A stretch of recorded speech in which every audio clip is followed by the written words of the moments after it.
noite, Gleidson. Tudo bem?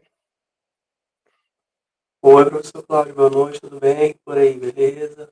Tudo Tudo jóia. bom? Jóia.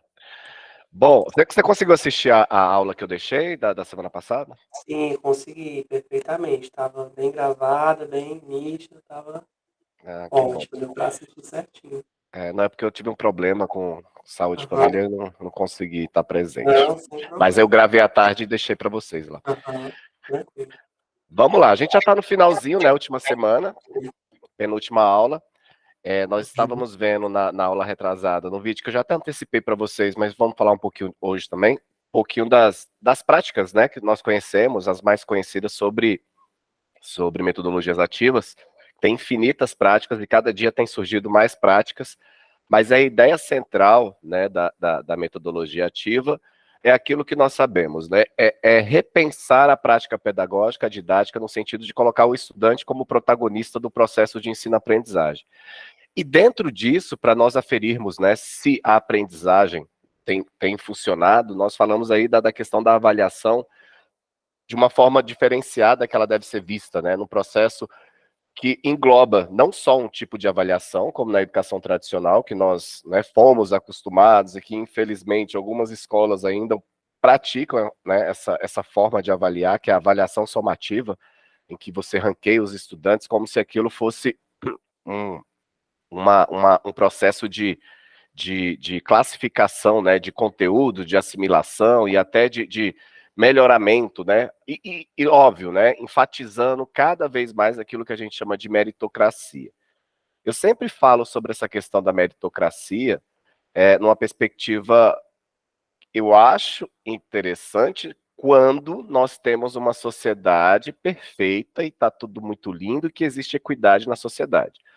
Por que eu digo isso? Porque, assim, para nós falarmos de educação, nós temos que falar de equidade. Quando nós falamos de equidade, nós precisamos pensar em outras características da sociedade, como os aspectos sociais, econômicos, porque a prioridade para a sobrevivência do ser humano não é a educação, para que ele pratique a educação, para que ele, né, exercite a sua cidadania numa perspectiva de construção de conhecimento, ele precisa estar superado outras fases da vida, né? Outras etapas, como a alimentação, como a moradia, como a saúde, a segurança. Quando isso está superado, aí a gente consegue pensar numa educação de qualidade e focar somente nisso, né?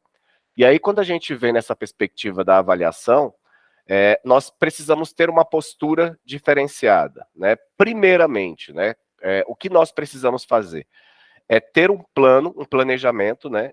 Com objetivos e com a intencionalidade muito bem clara do que nós queremos. Nós, como assumimos o papel da docência, e aí eu estou falando, obviamente, devemos ter colegas aqui que não são da área totalmente da educação, ou queira migrar, ou estão fazendo um processo de transição, mas quando nós estamos falando de metodologias ativas, isso se aplica em qualquer campo, né, que tem um processo educacional. Quando nós estamos falando de capacitação no trabalho, seja iniciativa privada ou pública, né, quando nós estamos fazendo formação continuada de pessoas, a independer se é na educação básica, na educação superior, mas formando pessoas, o nosso planejamento tem que estar muito bem direcionado, muito bem objetivado, né, com a perspectiva de onde nós queremos chegar. E aí a gente falou também um pouquinho aqui da BNCC, né, da Base Nacional Comum Curricular. Isso, obviamente, está direcionado à educação básica, mas o que ela traz de diferenciação para nós, e que poucas pessoas trabalhavam dentro da perspectiva educacional, que eram as habilidades e competências necessárias para determinado aprendizado. Né, nós tínhamos os objetivos, né, e geralmente quem trabalha com educação sabe quando nós falamos de objetivo num plano de aula, nós estamos falando de um verbo de ação, né? Analisar, pensar, construir, produzir, né? Esses verbos que vai de encontro a uma ação, e esses, aliás, todo verbo é uma ação, mas que vai de encontro a um objetivo específico, né? E que aí a gente traça isso como as habilidades e competências. Quais são as habilidades e competências que eu quero que a determinado grupo, né, determinada pessoa alcance quando eu estou tratando de uma determinada temática? E aí, dentro desse processo das metodologias ativas, quando nós trabalhamos e temos isso muito bem delimitado, nós entramos aí com os processos do que nós queremos, obviamente, mas também nós precisamos externalizar isso para o público-alvo. né? O famoso controle do processo, né? O famoso acordo do processo. Né? E aí a gente pode citar também as políticas institucionais, quando estamos falando de uma empresa. Quando nós estamos trabalhando dentro das metodologias, é importante que o aprendiz, né, o que está construindo e reconstruindo o processo, né, do arcabouço ali da construção da temática que nós estamos abordando, ele precisa ter consciência de como nós iremos trabalhar, de quais são os papéis de cada um envolvido dentro do processo e quais são os objetivos que eu quero que ele alcance e como isso será realizado. Nós fomos acostumados a trabalhar com uma educação, a famosa educação surpresa, né? Que o professor muitas vezes chega e fala, hoje vai ter um teste, hoje vai ser isso, não, a gente não vai fazer isso, vai fazer aquilo, não. Então isso não fica muito claro dentro da perspectiva do processo de ensino-aprendizagem, que vai contra o que a metodologia ativa diz. Não, olha só, o acordo é esse, nós iremos trabalhar, e eu quero que ao final do processo vocês consigam alcançar tal habilidade, tal competência. E os processos avaliativos, como eles serão realizados. Né? E é o que a gente chama aí do contrato didático, né? Da relação pedagógica entre o professor e o estudante. A gente utiliza muito isso, né, Gleice, quando a gente está trabalhando na pedagogia, na educação infantil, o famoso combinado, né? Vamos fazer um combinado com as crianças, né? Então, olha, só pode ir para o recreio quem conseguir terminar a atividade, a gente só vai brincar ou fazer a leitura ou fazer uma determinada atividade se a gente conseguir concluir tal etapa. Então, quando nós fazemos esses combinados dentro do processo, né, esse famoso contrato didático, nós estamos ali passando para o estudante, para os receptores do processo, quais atributos que nós vamos seguir, né, dentro dessa lógica, dessa relação pedagógica, e quais são os deveres de cada um. Né? E quando a gente pensa dentro desse processo das metodologias ativas, nós precisamos ter muito bem claro, dentro da nossa consciência, como profissionais, né, à frente do processo, qual a dinâmica que eu irei utilizar, né, qual que é o método, e no caso nós estamos falando das metodologias ativas, mas para eu falar de metodologias ativas, eu preciso explicar para os estudantes o que é metodologia ativa. Um exemplo, Gleides, que eu tive quando eu comecei, você conhece, já falei disso, da disciplina Design Thinking, né? Eu tive uma turma, 3 turmas, né, na nossa instituição, uma época, para trabalhar Design Thinking na pós-graduação. E foi muito desafiador para mim, numa perspectiva de que metodologia, o Design Thinking é uma metodologia ativa, mas para a gente trabalhar ela de forma EAD, ela é meio complicada, né, Gleitson? Assim, e aí eu tive que me reinventar dentro desse processo. E realmente, para todos, foi um aprendizado muito grande. Foi uma disciplina nova, eu fui o primeiro professor da disciplina, mas foi muito bacana. E o engraçado é porque tinha muitos estudantes, era uma turma de quase 200 estudantes aqui na sala virtual, e eram de eixos diferentes. Então, tinha estudantes da galera da TI, a galera de negócios, a galera da educação. Né? E dentro da educação tinha os eixos lá na área de gestão, de orientação e educação especial. E aí a gente trabalhou com estudo de caso, né? Eu sempre trabalhando nas etapas, o Design Thinking. Para quem não conhece o Design Thinking, alguns autores, né, abordam 3 etapas, alguns chamam de etapas, outros chamam de fases do Design Thinking. Alguns colocam aí 5 fases, outros colocam 7, né? E depende muito de cada autor. E que dá para ser adaptável, obviamente, e a ideia é essa, né, dentro das metodologias ativas, é a gente modificar de acordo com a realidade, mas foi um desafio muito grande na primeira turma que eu tive, porque eram estudantes já com uma estrutura profissional já bacana, muitos servidores públicos, muitas pessoas que já trabalhavam com educação há muitos anos, pessoas com mestrado, com doutorado, só que eu cometi uma pequena falha dentro desse processo, e aí isso foi rico para mim também, que a gente está falando de metodologias ativas o tempo todo, e falando que o professor também está aprendendo o tempo todo, e isso é a ideia do negócio. Eu esqueci de falar para os alunos o que era uma metodologia ativa, e já fui jogando o Design Thinking de cara para eles. E aí eles ficaram muito assustados, né? Primeiro porque era a primeira vez que eles estavam com uma disciplina com todos os estudantes de vários cursos misturados, e a ideia, né, do Design Thinking é a gente ter justamente várias pessoas de várias áreas, né, pensando uma solução para um determinado problema. E isso vale para a empresa também, a gente utiliza muito isso na iniciativa privada, nos órgãos públicos, quando nós temos uma demanda, nós pegamos, só para ter uma ideia, nós pegamos pessoas de todas as áreas possíveis e imagináveis e trabalhamos em grupo com essas pessoas. Por exemplo, se eu pegar uma escola, e eu tenho um problema de evasão escolar num determinado estabelecimento de ensino. E aí a gente precisa achar uma solução para isso. Eu vou chamar desde o porteiro, né? Porteiro, um pai, uma mãe, um estudante, um professor, uma merendeira, né? Pessoal dos serviços gerais, pessoal da secretaria, todos, né? Misturados, juntos e misturados, e todo mundo pensando nessa solução. Aí as pessoas acham estranho, né? Não, mas como assim? Um diretor de uma escola vai discutir evasão com alguém da limpeza? Vai discutir evasão escolar com o pessoal da merenda? E, e isso já é difícil deles entenderem, né? Nessa perspectiva, porque nós não fomos educados dessa forma, né? De que todos pensando coletivamente, respeitando as limitações um do outro, as potencialidades, as fragilidades de cada um. Só que a gente esquece que cada um vive aquela instituição, cada um está passando por aquele problema e cada um vai ser afetado por conta por exemplo, da evasão escolar, se for numa iniciativa privada, em que se eu perco o aluno, né, a gente tem que levar isso em consideração, são os nossos clientes, apesar, né, de ser uma instituição pedagógica, mas não é uma instituição de caridade, precisa de recurso financeiro. Uma vez que eu tenho evasão de alunos, eu vou ter menos receita. Uma vez que eu tenho menos receita, obviamente, eu vou ter que ter menos pessoas trabalhando na minha folha de pagamento, pessoas serão demitidas. E isso gera um interesse para todos quererem resolver uma situação, no caso, essa da evasão escolar.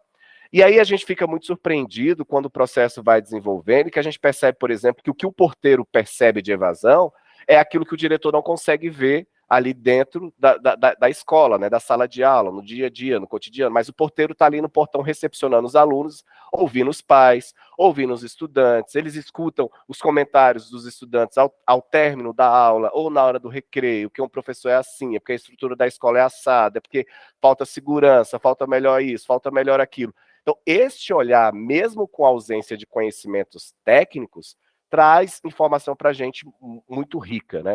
Muitas informações ricas. E aí, nessa turma que eu fiz isso, no primeiro momento, eles se assustaram. E eu tive que criar a ele várias salinhas, subsalas, criei grupos aqui, dentro do Google Meet, e aí eu fui acompanhando cada sala, né, cada grupo, e aí nas 2 primeiras semanas foi um muro de lamentações, né? Ah, professor, mas ninguém se entende, o pessoal da TI não sabe de nada, aí o pessoal da educação especial acha que está excluindo, a depender, né, da situação, vai excluir um determinado grupo, ou o pessoal dos negócios não concorda porque acha que a solução que eles estão colocando é caro demais e não sustenta, e aí vai, né? E aí, nas 2 primeiras semanas, eu trouxe, eles chacoalharam, eu falei, não, pera lá, eu tenho que voltar aqui um pouquinho, porque eu acho que eles não compreendem, nem o pessoal que era da educação não estava absorvendo ainda o que era metodologia ativa. E aí eu retroagi, eu falei, vamos voltar todo mundo aqui, que eu preciso explicar um negocinho para vocês. E aí foi quando eu dei ali uma aula e meia de metodologias ativas, e aí a ficha do pessoal caiu. Né, o que são as metodologias ativas e como nós, né, pessoal, a gente que nasceu na década de 60, 70, 80, 90, teve muito costume de ter uma educação tradicionalista, onde tem um professor falando aqui numa aula de pós-graduação, 1h30, né, metendo conteúdo, e ele só fazendo a escuta do processo. Ao passo que quando eu expliquei as metodologias ativas, que eu falei que não, o sujeito ativo do processo são vocês que vão achar a solução. Né? E aí, isso foi, depois que eu dei essa explicação das metodologias ativas, as coisas fluíram. E aí eles conseguiram assimilar, né, o processo. E aí eu vinha muito retorno dos estudantes, principalmente da galera da educação, da TI também. Ah, mas isso que o senhor está fazendo, eu faço lá no meu trabalho constantemente. Né? A gente senta em grupo, tal. Eu falei, pois é, e quem é que acha a solução? Não, são os grupos que são criados, são as reuniões que são criadas, né? E aí, muitos deles falam assim, não, mas no meu trabalho não é assim, não. No meu trabalho parece que eles fazem reunião para marcar reunião, né? Já participou dessa, Gleito? Pessoal, vamos fazer uma reunião para marcar reunião, né? Porque não resolve nada e perde-se muito tempo. E aí eles conseguiram entender a lógica do processo e ao final, ainda bem que a gente conseguiu, né? E é importante a gente saber escolher a didática e o método de ensino correto, porque é permitido também a gente retroagir, a gente não vai acertar sempre tudo, né? A gente não vai acertar um planejamento, ainda mais quando nós estamos tratando de metodologias ativas aqui, como que a gente vai poder fazer um delineamento, né, do que é mais importante focar ou não. E aí, nesse momento, eu percebi que eu tive que retroagir. Então, foi um aprendizado para mim, mas também foi um aprendizado maior para eles, no sentido deles entenderem a lógica do processo, porque, né, eu pulei uma etapa, mas tive que retroagir, aquilo que eu falo sempre da importância da diagnóstica, né, de nós sabermos com que público nós estamos falando e de sabermos, né, quais são as fragilidades que eles possuem sobre uma determinada temática, teoria, conceito, para a gente poder fazer o aprofundamento. E aí, quando a gente pensa, né, em toda essa estrutura das metodologias ativas, quando nós passamos, né, dentro dessa perspectiva da sala de aula, no pensar da sala de aula, é aquilo que nós falamos, né, da diferenciação da estrutura dos espaços físicos, pensar nisso também, que é um diferencial. Aqui, por exemplo, utilizando o ambiente virtual de aprendizagem, né? Utilizando as ferramentas tecnológicas Meet, eu tive que reinventar, reestruturar para trabalhar o design thinking dentro desse processo, utilizar outras ferramentas que geralmente quando nós trabalhamos design thinking nós utilizamos materiais físicos, né? É muito post-it, é muito pincel, é muita caneta, é muito parede ou quadro para a gente pregar as ideias e construir o processo, mapas mentais, né? Que a gente faz com que a gente chama lá da persona, né, que nós vamos criar. Então, quando nós temos essa perspectiva dessa adaptação, né, e sabemos que isso é necessário, o processo vai fluindo, né, de forma que vai se enquadrar dentro da metodologia, né, dentro de uma didática que utiliza da metodologia ativa. E aí, quando nós estamos falando dos espaços escolares, nós temos aí também que integralizar dentro desse processo não somente o estudante, né, e seus colegas lá em sala de aula, mas também a necessidade de incluir atores externos, como o papel da família, como o papel de toda a comunidade escolar, né? Se eu estou trabalhando uma determinada temática, sei lá, se eu estou trabalhando temática para falar sobre água, a importância da água, né? Inclusive, a gente comemorou recentemente, né, essa questão do Dia Mundial da Água. Como trabalhar isso para além da perspectiva dos estudantes? Né? Extrapolar mesmo, extrapolar que eles busquem informações, que eles construam e reconstruam os seus conhecimentos a partir dos olhares do seu cotidiano, a partir das relações que eles possuem fora da sala de aula. Né? Então, quando nós pensamos, né, dentro dessa sistemática, né, do processo como um todo, né, todos esses níveis, nós estamos fazendo, de certo modo, uma avaliação, e essa avaliação é processual. E eu estou avaliando, né, não tão os estudantes, mas também eu estou fazendo minha autoavaliação. Né, como esse exemplo que eu dei para vocês, lá na pós-graduação, Design Thinking, eu fui lá, vi que eu falhei numa parte, voltei, retroagi, mas foi melhor ter retroagido do que ter, né, finalizado uma disciplina com os estudantes ainda com muitas dúvidas, né, dentro desse processo. E aí, quando a gente fala das metodologias ativas, nós temos falado muito, principalmente agora, pós-pandemia, né, dessa educação híbrida, né, que é o que a gente chama de blended learning, né, que é essa educação que utiliza vários recursos, tanto presencial como recursos digitais, como recursos analógicos, para poder fazer o processo de ensino-aprendizagem. E aí, quando a gente fala de ensino híbrido, né, que aí eu trouxe até um pequeno resumo aí, ó, o ensino híbrido é uma forma de ensinar que integra as atividades presenciais, em sala de aula e com interação do professor, com aprendizado online, que utiliza tecnologias digitais para possibilitar o acesso ao conhecimento com o controle do tempo e o ritmo por parte do estudante. Quando a gente fala do ensino híbrido, né, que o próprio nome já traz, e na pandemia nós ouvimos falar muito disso, principalmente nos estabelecimentos de ensino privados, né? Quando a gente teve aquela primeira liberação lá, e quem retornou nesse formato foram os estabelecimentos de ensino da rede privada. Primeiro porque eles tinham recursos para isso, né? Recursos tecnológicos, recursos financeiros, para poder fazer essa aplicação. E aí as escolas privadas iniciaram nesse primeiro modelo, trazendo aí horas os meninos iam para, né, fazer um revezamento por conta da pandemia aí para evitar a contaminação. Ora um grupo ia para a aula presencial num dia, o outro ficava em casa, né? aí vice-versa. E nesse ficar em casa, algumas escolas utilizavam aulas ao vivo, né? Colocavam câmeras junto lá da sala com os meninos que estavam presenciais e os meninos que estavam em casa faziam o acompanhamento da sua, né, daquela aula. Ou ainda, né, o professor deixava o material gravado, pronto, né, para os estudantes fazerem o acompanhamento do conteúdo, né, de forma assíncrona, né, que não é aquilo que nós estamos fazendo aqui agora, que é num dia, o horário marcado, ao vivo, com a participação das pessoas. E aí a gente viu muito essa questão, né, essa perspectiva do ensino híbrido.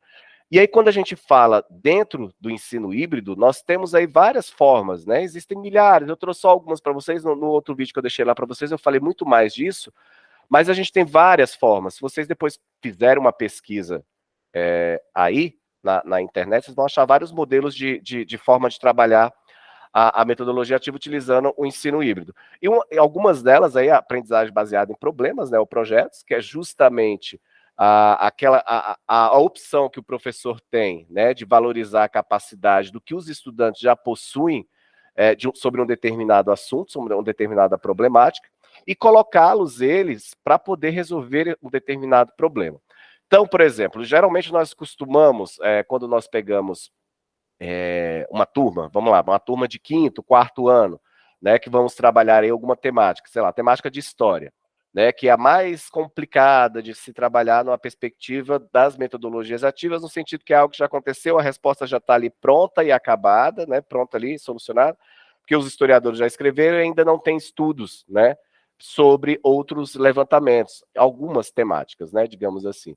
Mas também nós também sabemos que a história é algo orgânico, né, que ela muda de acordo com o que vai se descobrindo, com aquilo que os historiadores vão descobrindo de novos documentos, analisando novas fontes históricas, fazendo novas entrevistas, fazendo revisões, né, sobre determinadas teorias, mas existem lados, né, que podem ser contados de várias formas distintas, como, por exemplo, se eu pegar aqui a questão do descobrimento do Brasil, né, que aí a gente tem aí essa palavra descobrir, que a gente aprendeu. Eu aprendi que o Brasil foi descoberto. Quem descobriu o Brasil? Pedro Alves Cabral, né? Essa é a resposta, né? Ainda tinha aquela piadinha que os moleques faziam com a gente, aí davam um cascudo na gente, falavam que um cascudo não faz mal. É o famoso aprendizado no amor, na dor, né? E aí, o que a gente vai ter? Mais tarde, finalzinho da década de 90, meados da década de 90, início da década, finalzinho da década de 80, início da década de 90, a gente vai ter um autor chamado Boris Fausto, que vai trazer uma outra perspectiva para nós, e muito interessante, né, que o Brasil não foi descoberto, o Brasil foi achado. Então ele muda essa terminologia do descobrimento do Brasil para o achamento do Brasil. E é uma questão muito lógica, né, porque a gente nunca parou para raciocinar dentro dessa perspectiva. Porque quando a gente usa a palavra descobrir, eu estou dizendo que eu descobri algo que ninguém nunca viu, né, que ninguém nunca teve contato. E se eu conto uma história a partir desse ponto de vista, eu estou negando os povos originários que habitavam aqui o Brasil. Né, eu estou desconsiderando o negro, estou desconsiderando as tribos indígenas, eu estou desconsiderando outras tribos que não são indígenas, mas povos que viviam aqui e já habitavam aqui a nossa civilização. Então, se eu utilizo a palavra descobrimento, eu estou excluindo um grupo, né, que já pertencia aqui, né? E aí, por exemplo, a própria terminologia índio, né, esse foi um nome dado pelos próprios europeus, né? Por quê? Porque eles queriam, vocês já sabem dessa história, mas eles queriam chegar aqui por acaso, né? Porque eles queriam chegar até as Índias, né? Então, quando eles chegaram aqui, achavam que estava nas Índias, e começaram a chamar aqueles povos, né? Que eles não tinham tido contato ainda, de povo indígena.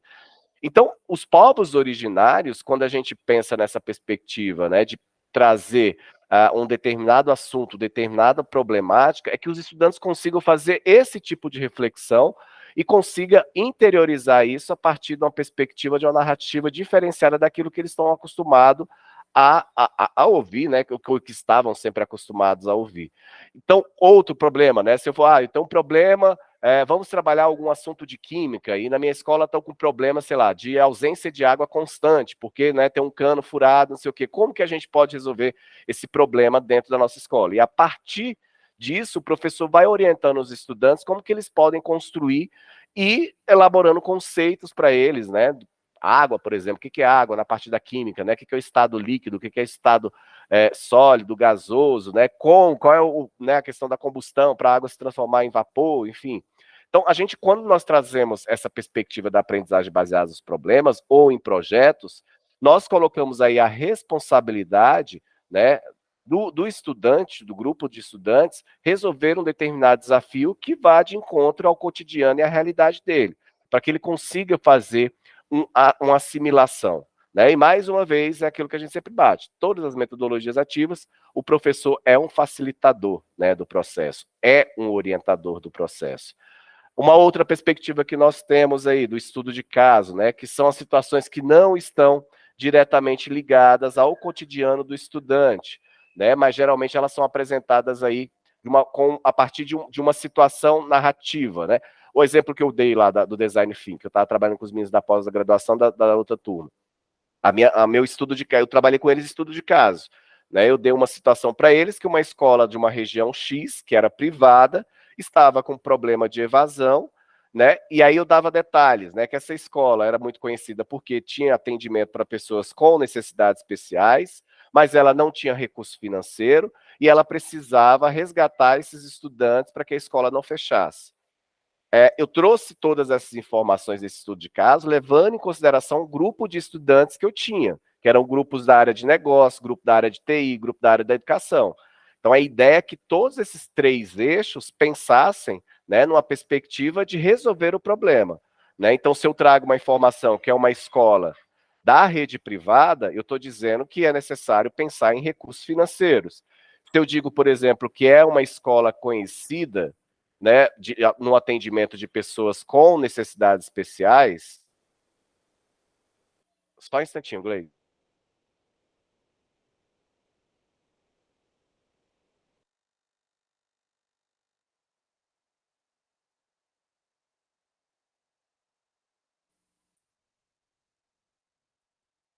Desculpa.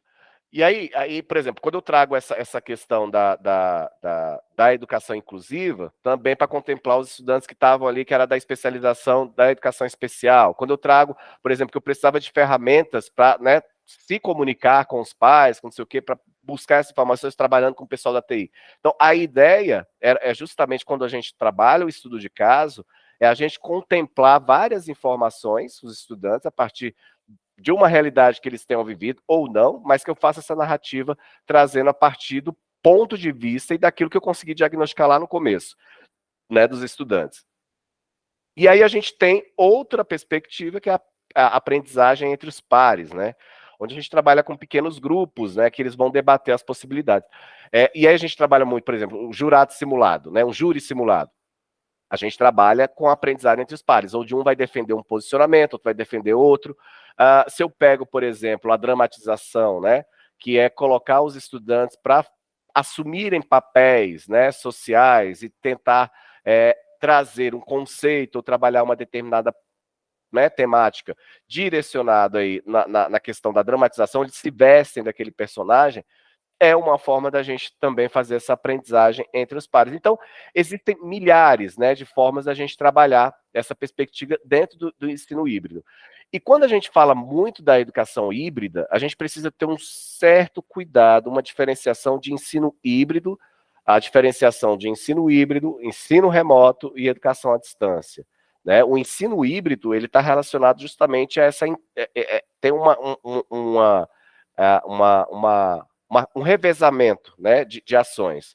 Ora, o ensino é realizado presencialmente, ora, fora dos espaços escolares. Mas quando eu estou falando fora dos espaços escolares, não quer dizer que eu tenha necessariamente que utilizar, né, o recurso tecnológico digital. Né? Obviamente que essa é a ferramenta que nós temos utilizado com mais frequência. Mas, por exemplo, se eu pego a rede pública, né, aqui, vou pegar o exemplo do Distrito Federal, que eu acompanhei bem de perto. Nós trabalhamos o ensino híbrido, mas utilizamos aí não a terminologia híbrida, mas remota. Por que remota? Porque nós sabíamos que os estudantes não tinham, todos, né, não tinham recursos tecnológicos, óbvio, né, e isso foi bem ratificado durante a pandemia, Muitos não tinham acesso à internet, consequentemente, alguns não tinham nem acesso à eletricidade dentro das suas residências. Então, eu não poderia criar um ensino que favorecesse um grupo e desfavorecesse outro. E aí, utilização de ferramentas, materiais didáticos que eram produzidos pelos professores, que os pais iam até a escola buscar, ou algumas escolas que eu conheci, cara, assim, teve direção de escola que me surpreendeu muito, porque eles conseguiram fazer um delivery de entrega de material, né? Contratavam motoboy para fazer entrega desses materiais na casa dos estudantes, fazer o recolhimento. Então, tudo isso com o dinheiro da própria escola, né? E aí, quando a gente fala do dinheiro da própria escola, vocês sabem que aqui em Brasília, né, a gente tem a APAM, né? Associação de Pais e Mestres, que é esse recurso que os pais ajudam ali para esses aspectos pedagógicos da escola.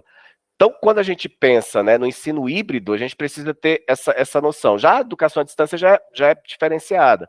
Ela obrigatoriamente utiliza hoje, mas nem sempre foi assim, a internet como o seu principal facilitador do processo. Mas se a gente pega, por exemplo, os primeiros modelos de educação à distância, aqui no Brasil, por exemplo, nós tínhamos a Revista Brasileira, ou a Revista Brasil, da década de 50, que foram das primeiras, né, a começarem a fazer essa questão da educação à distância via correio.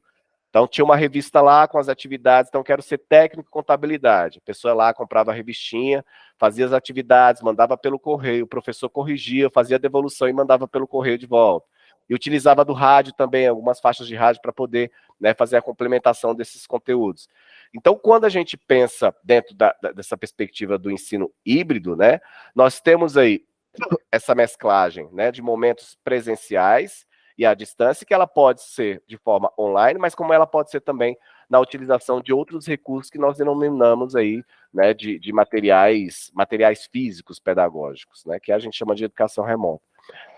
Quando a gente pensa, né, dentro dessa característica, né, das principais características do ensino híbrido, nós temos aí o papel do professor, né, que o papel do professor, já na sua perspectiva, porque você está automaticamente dando uma autonomia para o estudante. O momento que ele vai estar fora da escola, ele vai estar sozinho dentro do processo, né? E o processo, né, dessa aprendizagem, ela acontece tendo o professor como um facilitador, né, um sanador de dúvida, um orientador, um mentor, enfim, a palavra que vocês queiram usar, mas não aquele que detém do conhecimento que já vai dar tudo pronto e acabado, né? E aí, por exemplo, vocês já tiveram esses momentos, né, que o professor na educação básica, os professores, vocês vão fazer um trabalho X e vai ter que seguir esse roteiro aqui, ó. Ele dizia até o tamanho da fonte, né? Dizia qual é o espaçamento, dizia qual que é a cor que você usar, qual que é o material, maquete, né? Vamos fazer uma maquete de uma determinada coisa, né, uma determinada situação, uma fazenda, enfim. E aí o professor quer, né, as cores, já escolhe as cores, o formato que quer. E a ideia não é justamente essa, né? Quando nós estamos trabalhando dentro desse processo de facilitador, o professor assume, né, o papel de orientar e não de dar a coisa pronta, né? Como se os estudantes fossem apenas confeccionar, né, um determinado produto final dado ali pelo professor. Então, não há uma absorção de conhecimento, há, né, de certa forma, uma construção de conhecimento, mas não com tanta profundidade, porque os estudantes não foram quem pesquisou o conceito, por que a água é azul, por que, né, por que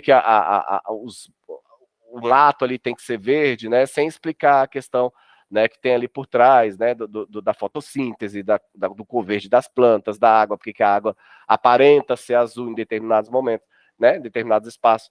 Então, essa percepção, né, de como ela deve ser estruturada a partir do olhar do professor, deve ser muito bem pensada, né? E aí, quando a gente vem dentro das metodologias ativas, dentro do ensino híbrido, né, o que nós temos aí como os grandes facilitadores é a questão das TICs, né, que são as tecnologias de informação e comunicação, que é tudo isso que nós conhecemos, né, os smartphones, os tablets, os computadores, né, os seus derivados, né, seus aplicativos dentro desse processo, que é o que nós temos utilizado mais aí, e porque tem mais facilidade de acesso das pessoas, porque eu estou com o celular, eu estou no ônibus, eu consigo, né, utilizar essa ferramenta, eu estou em casa, enfim, permite, né, essa movimentação junto com o sujeito que está ali no processo de aprendizagem. E a avaliação que ela precisa estar analisada, né, como a gente já falou, de uma forma processual, né, e não trabalhadas em momentos estanques. Uma outra coisa, principalmente quando nós estamos utilizando as TICs, né, as ferramentas digitais, e se nós estamos trabalhando num espaço que é um espaço físico, como por exemplo o nosso aqui, nós temos o AVA, né, o Ambiente Virtual de Aprendizagem, nossa sala, nossa disciplina, assim como vocês terão em outras disciplinas ou já tiverem em outras disciplinas. A customização, o que é a customização? É ter um olhar do ambiente virtual de aprendizagem de uma forma que o estudante tenha facilidade e entenda a lógica daquele layout que foi preparado para ele.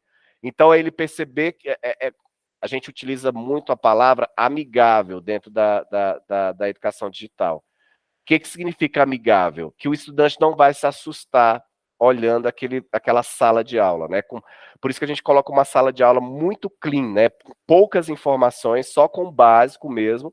E dentro dos conteúdos, aí sim, a gente pode, né, um link ali para puxar um artigo, né, uma atividade ali para fazer alguma coisa, mas principalmente para aquelas pessoas que não são alfabetizadas digitalmente, né? Aquelas pessoas com maior dificuldade de acesso às tecnologias de formação. Quando a gente pega pessoa de 50, 60 anos, que não tem tanto esse costume, resolve fazer um curso, né, na modalidade EAD, muitos relatos que nós temos é a dificuldade de utilização das tecnologias digitais.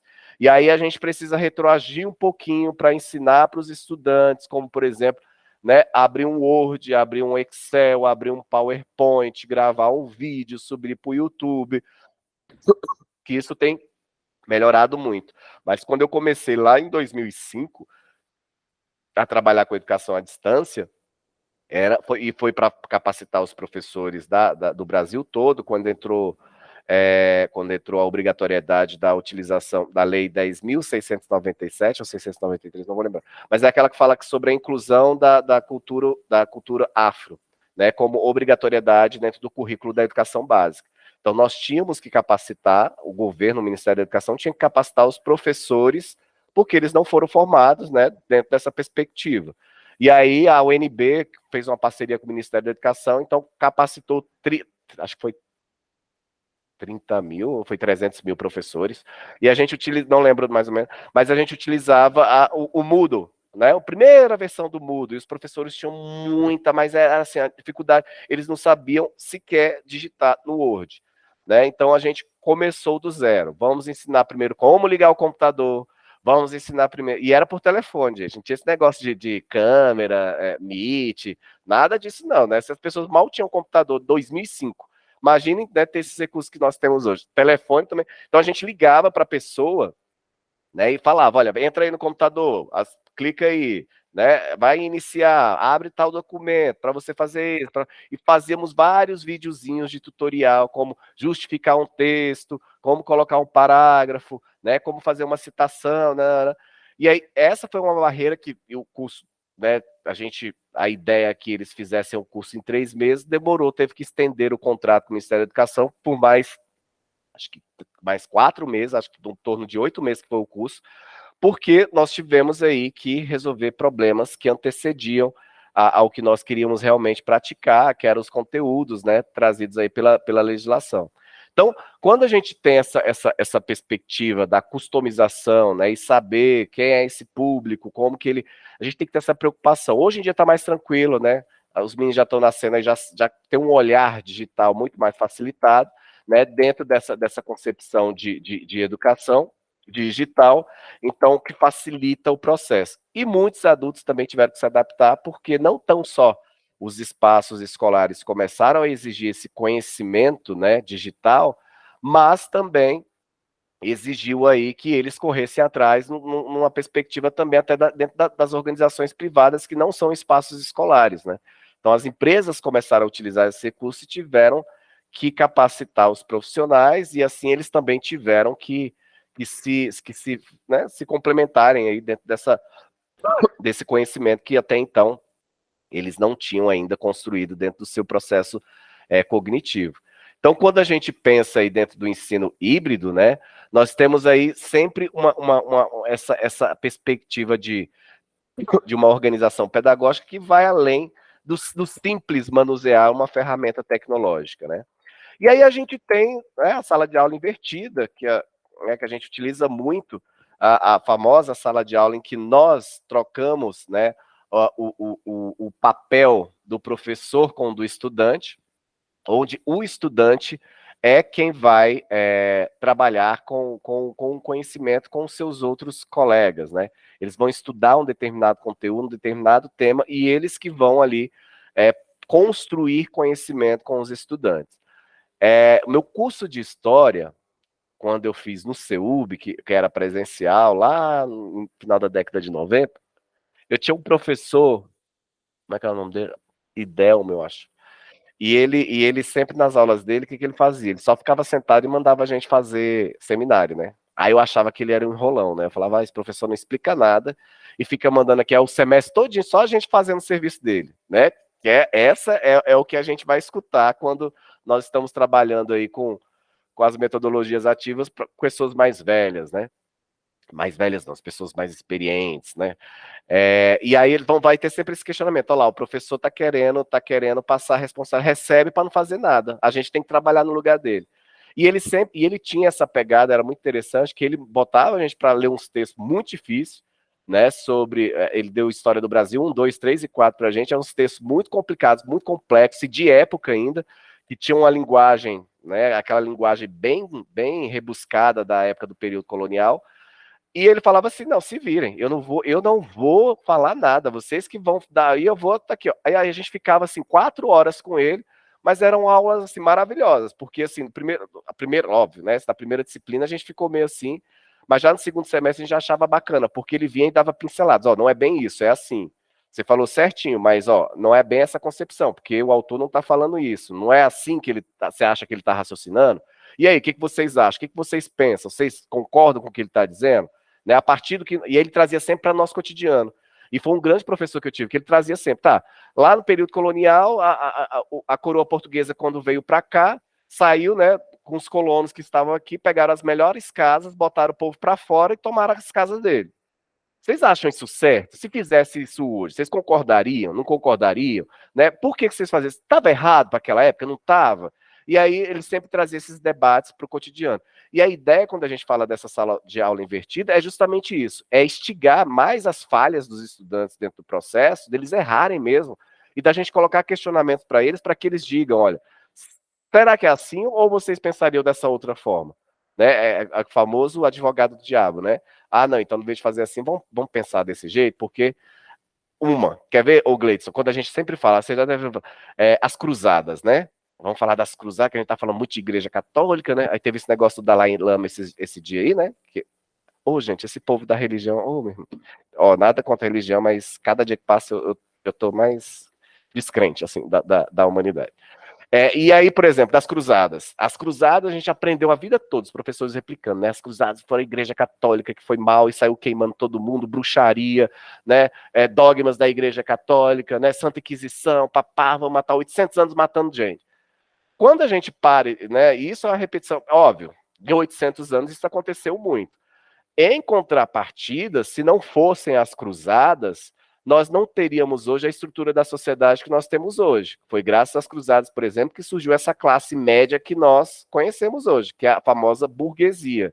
Por quê? Porque as cruzadas permitiu que povos, né, que os cruzados lá, que eram os guerreiros lá da Igreja Católica, que ia atrás dos fiéis, né, não sei o quê, né, promoveu o dogma do cristianismo, eles tiveram contatos com outros povos. E nesse contato com outros povos, eles conheceram várias outras especiarias, conheceram várias outras técnicas de agricultura, de plantio, né? E graças a isso, eles conseguiram criar aí um comércio muito farto. E graças à criação desse comércio, eles conseguiram enriquecer e assumir uma postura na sociedade. Por isso que surgiu a classe burguesa. Que aí eles criaram aquelas feirinhas lá, né, que eram chamadas de burgos, e aí por isso que surgiu a classe da burguesia. Né? Então, as cruzadas, se a gente olha com um olhar muito, muito, muito vago, a gente vai dizer, não, só matou, só matou, só matou. Não. Temos que dar. Temos que dar graças a Deus porque as cruzadas aconteceram, principalmente a elite, a burguesia, né, que começou a emergir, que não veio da nobreza, a ter um espaço na sociedade, a questionar os seus direitos aí, né? E mais tarde vai surgir o liberalismo, né, que vai falar sobre isso, que é essa classe que vai falar assim, olha, o Estado tem que ser menos influente na sociedade, porque o dinheiro está vindo todo da nossa aqui. Então, nós queremos ter representatividade. Então, quando a gente tem esse olhar, né, das coisas como elas acontecem, de forma mais ampla e mais macro, né, do processo, a gente vai trazendo. Por isso que eu falo que é fundamental, dentro dessa questão da aula invertida, que os estudantes errem, né, e que nós, professores, assumamos essa orientação do processo, né. E aí, quando a gente tem, aí tem os modelos, eu não vou tratar de todos esses modelos, modelo de rotação, modelo flex, aí no material de vocês, acho que tem um menu, né? Acho que o segundo texto aí para vocês de várias, página 49 a 111, dizendo aí milhares, né? Milhares não, algumas dezenas aí de tipos, né? De didáticas que vocês podem utilizar dentro das metodologias ativas. E aí, como é que fica, né, a questão dos resultados, né? A gente está aqui falando desde o começo, a gente falou desde lá da história, né, questão de método, metodologia, né, a formação da palavra. Mas e os resultados, né? Quais são os resultados que nós temos hoje, dentro da utilização, palpáveis mesmo, sobre as metodologias ativas? E aí, como eu gosto de fazer, eu trouxe aqui para vocês um documentário, não é um documentário, mas é uma entrevista com três escolas que utilizaram, que é da TV Futura. É um documentário que eu gosto muito, que trata dessas experiências da utilização das metodologias ativas. Então, eu vou passar aqui para vocês, até porque eu já estou rouco, e só para a gente fechar, porque a gente está falando muito de metodologia, a gente já sabe, já está mastigado. Mas e aí, quais são as experiências exitosas? E é uma coisa que, desde quando eu era subsecretário de Educação, é que a gente sempre fala, né? E a gente tem essa mania, a gente é acostumado a isso. Quando nós estamos dentro né, do contexto escolar, independente da rede pública, privada, mas mais em rede, né? Rede pública, principalmente, que é tão condenada, né? Tão massacrada, né, de uma forma ampla, né, generalizada, e que eu sempre falava isso quando era subsecretário, a gente tem que parar de dar visibilidade somente para as coisas ruins, né, da rede pública de ensino. Ah, um teto caiu porque voou e choveu, porque a secretaria fez um teto que não prestava. É porque um menino foi lá, caiu, machucou, é porque não tem professor que presta atenção na escola. O menino não sei o que, que ela está tendo reprovação, que tá não sei o que, a culpa é sempre da escola. Então a gente enfatiza muito, né, os prejuízos da educação e esquecemos de dar visibilidade, né, para aquilo que é exitoso dentro dos espaços escolares. E aí eu trouxe aqui 3 exemplos, né, de escolas, 2 especificamente, que vão tratar justamente disso, né, de como foi essa virada de chave no repensar da proposta pedagógica das escolas, e numa perspectiva, e não são escolas privadas, né? A gente está falando de, por exemplo, são escolas do terceiro setor, ou seja, financiado pelas organizações não governamentais, que trabalham em periferias e que o resultado da utilização das metodologias ativas surtiu efeito não só para os estudantes, mas para toda a comunidade local. E óbvio, né, que não é uma coisa que acontece da noite para o dia, mas a médio e longo prazo. Então, vou passar aqui para vocês, só para vocês dar a gente ter finalizar um pouco com esse olhar, né, de como as metodologias ativas é um processo exitoso, e depois a gente volta aqui para eu dizer o que nós vamos fazer lá na nossa última aula. Beleza? Cadê você?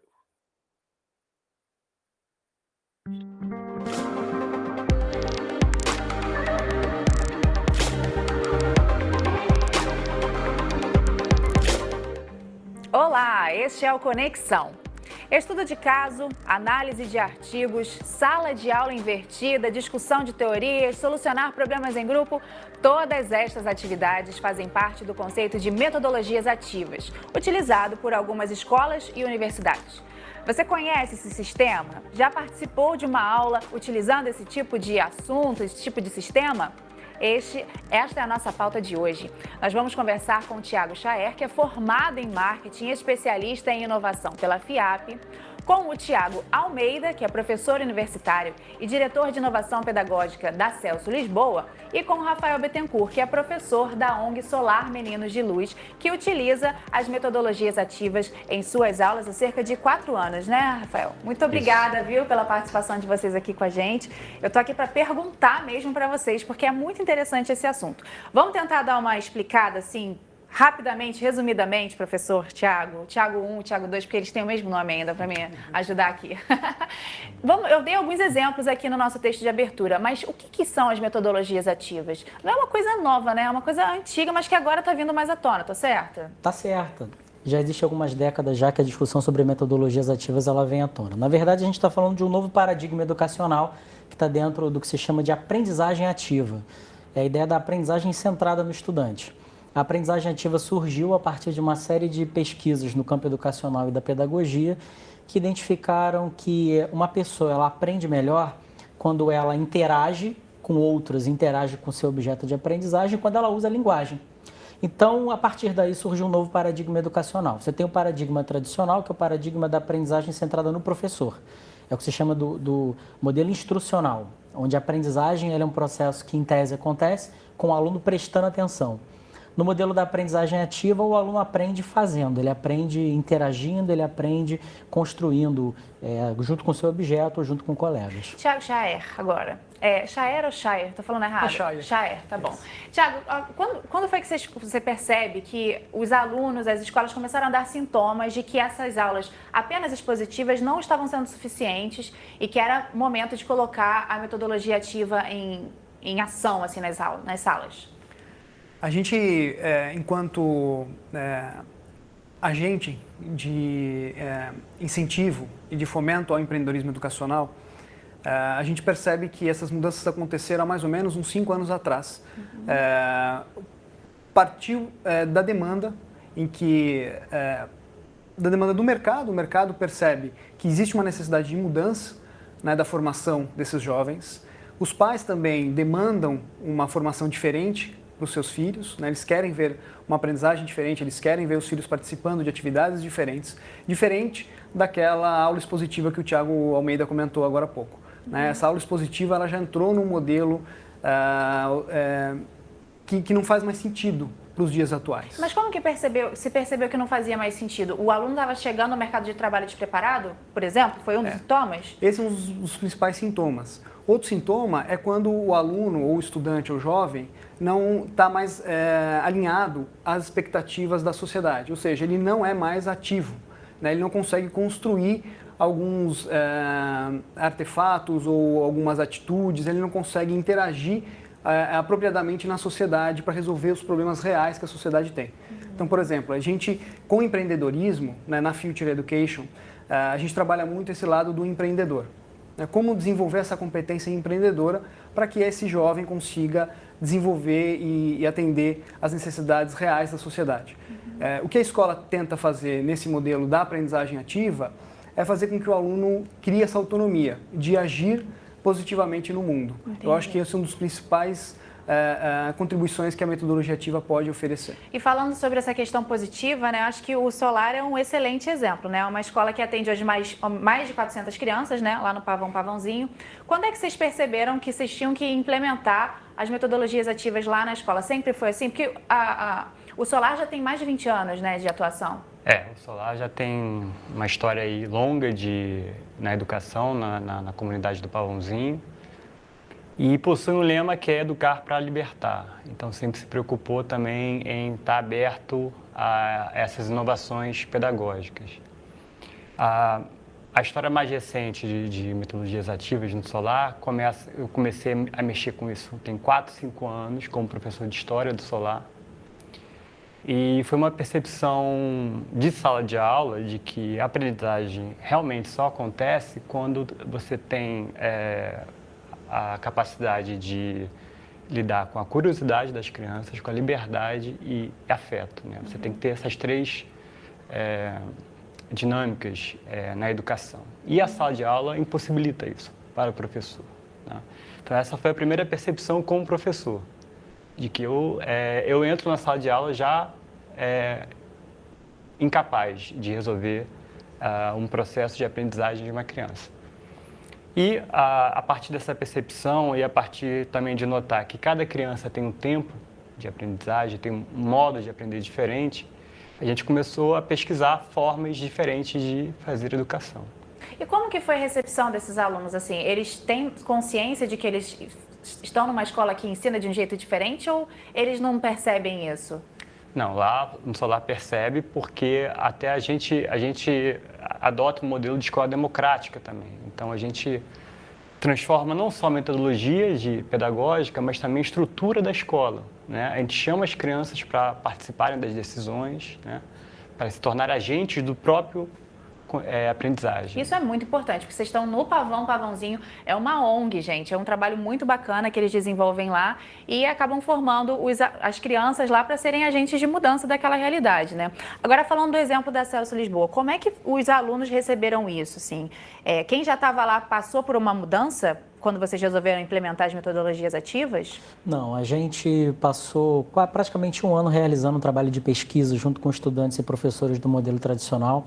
E a gente chegou à conclusão de que, para quem ingressou na universidade no modelo tradicional, migrar o modelo pedagógico durante o processo era algo muito traumático e gerava muito desconforto e insatisfação. É isso que eu fiquei imaginando, né? Porque ele entra de um jeito e de repente muda, tem que estar muito aberto à mudança para conseguir levar de uma boa, né? Exato, e ele precisa querer fazer parte disso. Então, o que a gente fez foi criar uma mudança de modelo pedagógico para todos os novos estudantes. Então, o estudante, antes dele entrar, ele sabe que ele está entrando numa instituição que tem um modelo pedagógico diferente.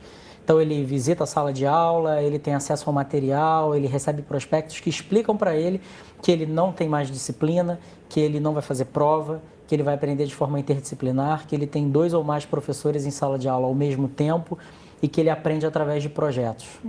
Eu vi no Facebook de vocês umas fotos, assim, de umas atividades. Esse aluno, ele já entra lá sabendo que ele vai aprender dessa forma diferente, mas como é que funciona, por exemplo? Aí eu tô falando como uma aluna que foi bem da escola tradicional, assim. Como é que funciona a avaliação desse aluno, né? Assim, não tem prova, né? Como é que você sabe que esse aluno entendeu, compreendeu, absorveu? A prova é uma avaliação muito limitada, né? Ela é uma avaliação pontual. A gente trabalha com o modelo de avaliação formativa. Esse aluno ele é avaliado o tempo todo. Todas as interações que um professor tem com o estudante podem gerar insumos de avaliação. Então, o que acontece é que no início eles têm um estranhamento, é natural. Mas normalmente com 3, 4 semanas de aula, eles começam a compreender a lógica e a dinâmica do modelo. E isso faz com que eles percebam a potencialidade. É um número muito reduzido daqueles que não se adaptam, muito reduzido mesmo. Normalmente a evasão se dá por outros fatores, ou ele vai ter que se mudar, mudou o emprego, aconteceu um problema familiar e ele não vai ter condição de continuar estudando. Mas os estudantes compram de forma muito rápida a proposta. O relato que eu tenho é que eles se sentem sendo avaliados de forma muito mais justa. Eu sou professor também desse modelo e sou professor do primeiro período. Então, eu estou em contato justamente com esses estudantes que estão vivendo essa transição. Eles se sentem avaliados de forma mais justa, eles se sentem se desenvolvendo de uma maneira mais plena, mais holística. E o que a gente observa, porque a gente trabalha com uma proposta colaborativa, é que eles levam de forma muito natural tudo que eles aprendem ali dentro da instituição para as suas vidas. Então eles começam a levar para o trabalho, eles começam a levar para a família, eles levam para o círculo de amigos, porque é uma experiência que transforma eles de uma maneira muito intensa, desde o início. Hoje, mais cedo, eu dei uma lida e li sobre um pesquisador que falava que quando a gente está ouvindo, até conversei com eles aqui antes, né? Esse pesquisador, o sobrenome dele é Mayer. Ele dizia que quando a gente está ouvindo um excelente orador, a gente está com as nossas funções cognitivas ativadas. Então você aprende o que esse excelente orador está falando.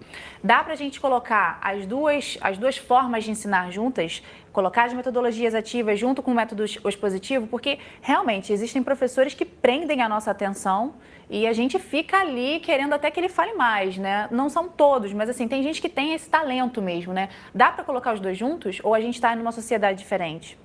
Tiago. Dá para colocar, sim. Existem, acho que, professores que têm esse talento, né, que oferecem a oportunidade de a gente absorver um pouco mais dessa informação que ele está transmitindo. Eu acho que aí é um ponto que eu gostaria de pegar um gancho aqui com o Tiago Almeida. A aprendizagem, ela nem sempre vai ocorrer na aula expositiva, mas ela com certeza vai ocorrer na metodologia na aula ativa, né?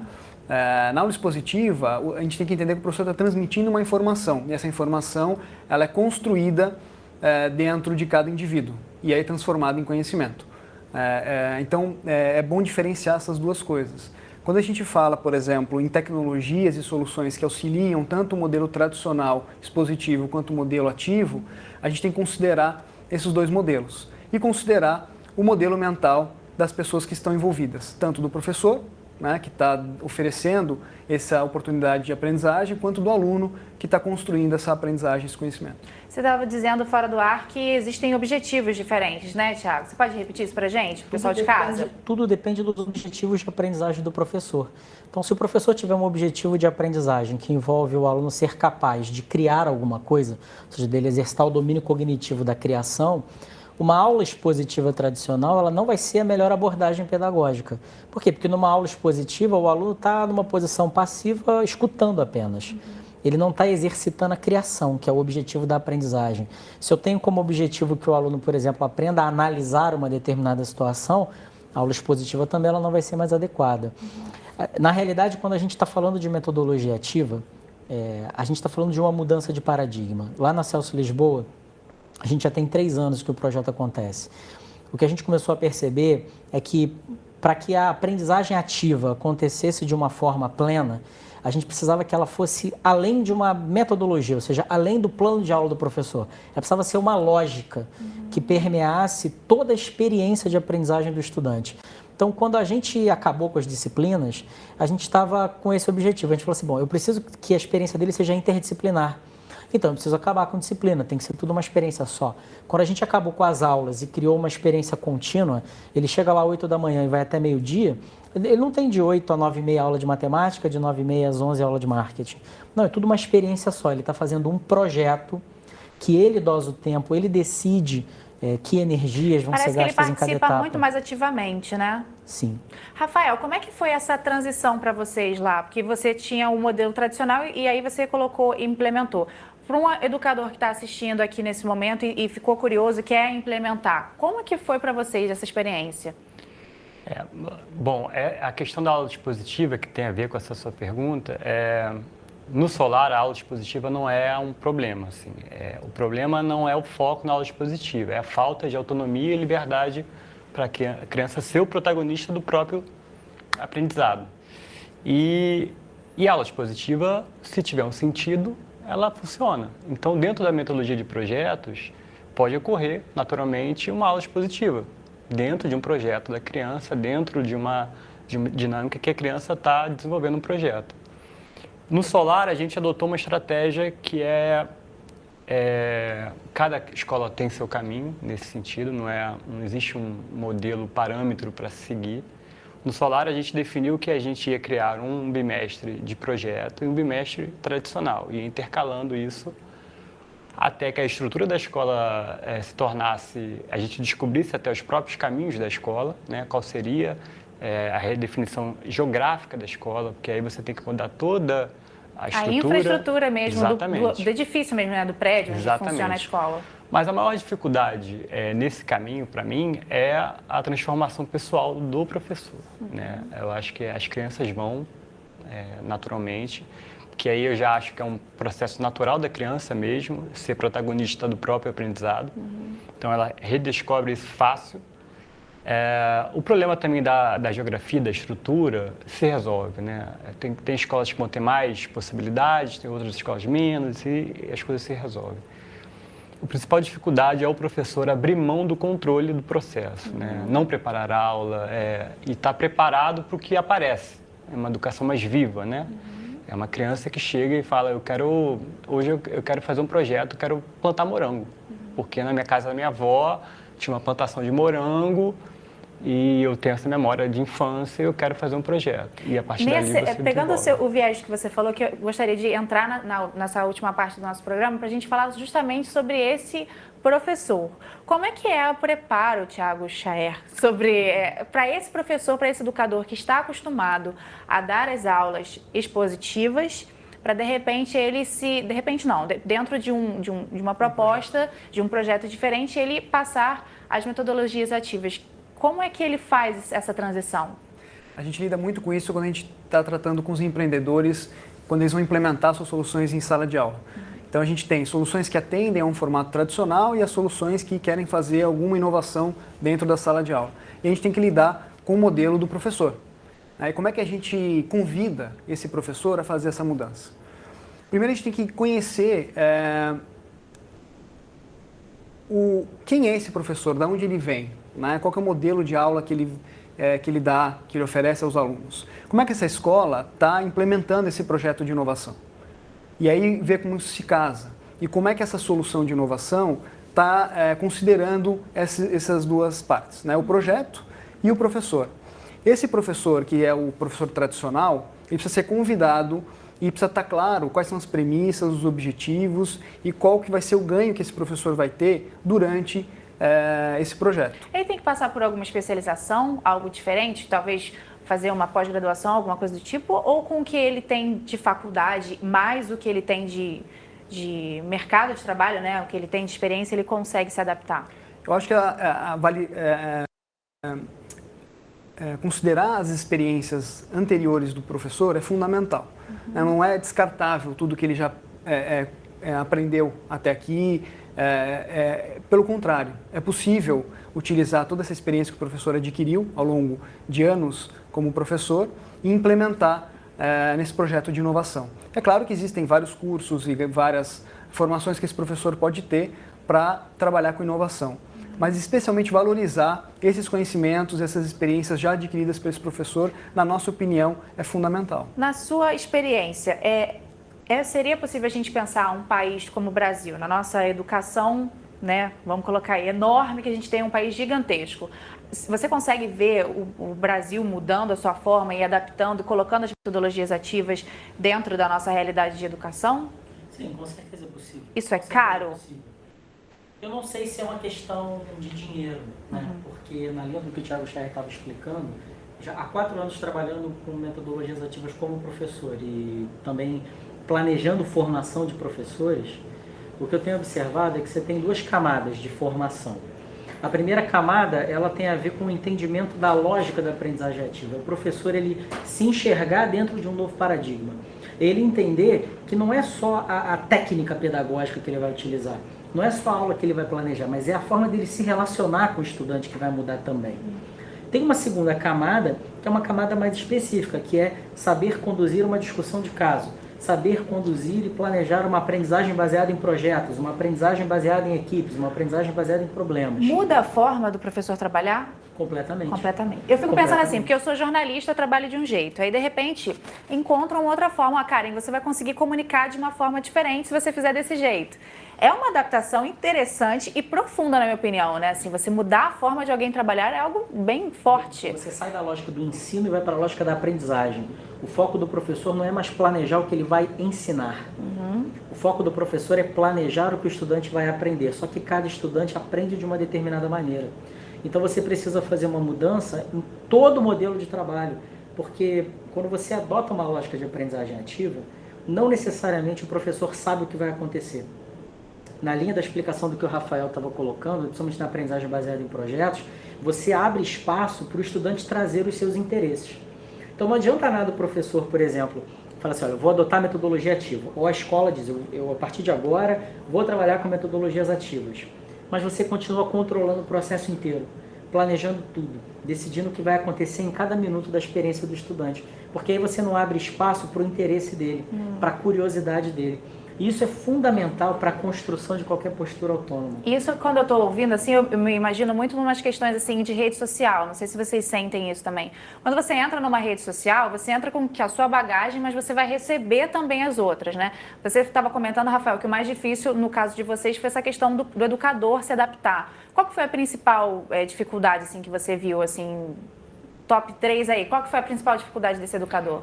A principal dificuldade é mesmo esse processo de transformação interna, porque a gente vem de uma estrutura de educação que é assim desde a nossa escola, a nossa própria educação foi assim, a formação de professores é feita dessa maneira. Parece que falta um pouco de referência, até pra gente, né? Eu tô conversando com vocês e imaginando, porque eu não tenho essa referência mesmo, né? E até uma visão cultural sobre a criança, como um ser incapaz. A gente subestima muito as crianças, né? E a criança, a gente sabe, e a neurociência nos ajuda até nesse sentido, que a criança, ela, como bebê, como uma criança na primeira infância, ela tem uma capacidade de aprendizagem enorme. Ela é um pequeno cientista, praticamente, né? Um pequeno gênio. Ela aprende a falar sozinha, aprende a andar sozinha. Ela está toda hora experimentando coisas, derrubando coisas, prestando atenção nos sons. Não tem medo, né? Exatamente. E é muito importante isso, não ter medo, né? Porque a gente tem que criar um ambiente seguro para a criança poder errar, né? E o erro, a gente no nosso sistema penaliza, né? O erro é um peso muito grande, o que gera ansiedade, gera problemas, enfim. A gente está aí dopando as nossas crianças com remédios, com problemas assim de aprendizagem, déficits de nomes enormes.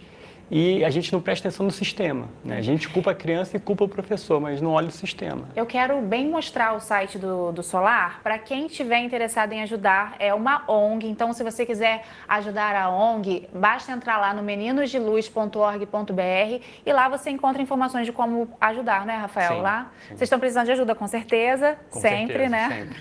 Para finalizar nossa conversa, que já está bem no finalzinho, eu queria que a gente desse um panorama, Thiago Chaer, de como que o mundo está caminhando em relação à educação. Outros países, o que eles estão pensando? As metodologias ativas também são essa tendência, também estão sendo implementadas lá fora? A gente tem acompanhado muito o conceito de microescola americana.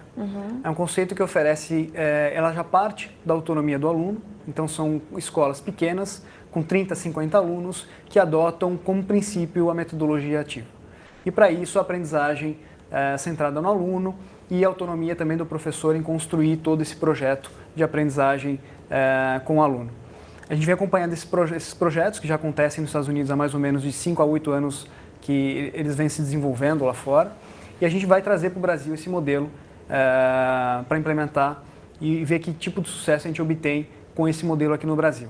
Então a gente acredita que escolas pequenas, em que o princípio é a metodologia ativa, ou seja, o modelo pedagógico é construído com base na metodologia ativa, é o futuro das escolas, especialmente aqui no Brasil.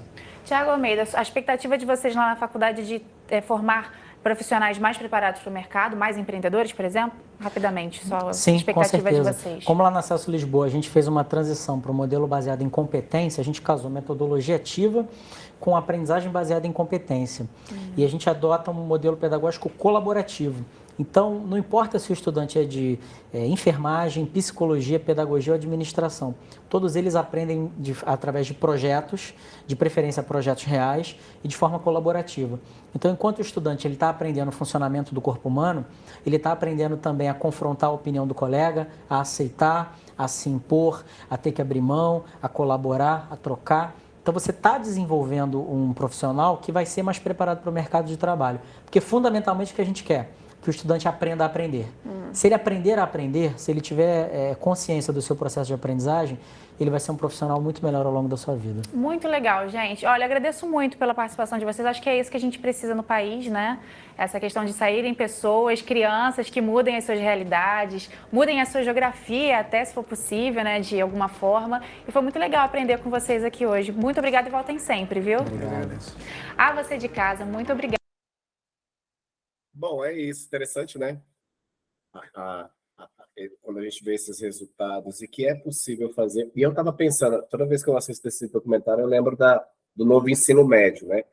O novo ensino médio teve a intencionalidade foi essa, trabalhar, né, o que a gente chama dos itinerários formativos, que o estudante possua a capacidade de escolha, né, dentro da sua formação, com projetos dentro da escola. Mas, ao mesmo tempo, eu sou contra uma perspectiva de ser uma proposta muito bacana, é possível ser feita, entretanto, porém, todavia, ela não abraça a rede pública de ensino, né? Porque precisa de investimento. E quando eu estou falando de investimento, eu não estou falando só de sala de aula, eu não estou falando só de laboratório, isso é importante, porque isso, né, a depender do itinerário formativo que ele queira fazer, eu quero para ciências e tecnologias. O estudante da rede pública não vai conseguir alcançar isso nunca, né? Porque mal tem laboratório de informática, né? E não se fala de tecnologia sem botar a mão na massa, sem ter os recursos digitais necessários, né? Os equipamentos eletrônicos, os laboratórios. A grande questão é que, mais uma vez, é uma proposta, que foi uma proposta que foi criada, que por debaixo dos panos, que não foi a que foi discutida com a sociedade, como a gente já falou aqui, e que é possível fazer? É possível fazer. Mas para a rede pública alcançar esse nível de qualidade, vai demorar muito tempo e, mais uma vez, a gente está permitindo que a galera da rede privada esteja muito lá à frente do que nós, porque vai ter um acesso mais rápido a esses itinerários formativos e um leque de possibilidade muito maior, né? O que a rede pública ainda não está preparada para isso, não está. Né? E, obviamente, eu não estou falando só aqui do Distrito Federal, não, porque aqui o Distrito Federal ainda está ok, né? Massa, beleza, porque aqui ainda, né, a gente tem uma estrutura minimamente boa, minimamente. Mas quando a gente sai da nossa bolha e vai lá para o Nordeste, para o interior, para os municípios mais longínquos, que mal têm acesso a transporte escolar, a alimentação, aí a gente está, mais uma vez, fazendo aquilo que a gente sempre fez no processo das políticas públicas educacional, né? Nós estamos aí criando uma separação, né? Uma classificação de quem pode ser mais favorecido e de quem não vai ser favorecido, que são os estudantes da rede pública. Pode até ser um dia, né? Ah, não, mas o que não pode é continuar do jeito que está. Tá, beleza, mas até que o Estado consiga, né, alcançar o que é possível ser feito da rede privada, mal estão conseguindo pagar o salário dos professores dignamente, né? Imagine pensar na estrutura. A creche, né? Nós não superamos, né, o atendimento das crianças de 0 a 3 anos de idade, enfim, não consegue construir uma escola ou não tem essa perspectiva. Então, é só essa questão da reflexão que eu queria finalizar aqui hoje com você, Gleidson, e com os demais que vão assistir depois. Tá bom? Ok, professor, obrigadão, foi ótimo. Nada. Próxima aula a gente vai fazer uma revisão zona e eu vou trazer uns negócios aqui para a gente brincar. Ok. Tá bom? Abraço, Gleidson. Obrigado pela companhia mais uma vez, viu? Obrigado, até a próxima. Tchau, tchau. Até mais. Tchau, tchau.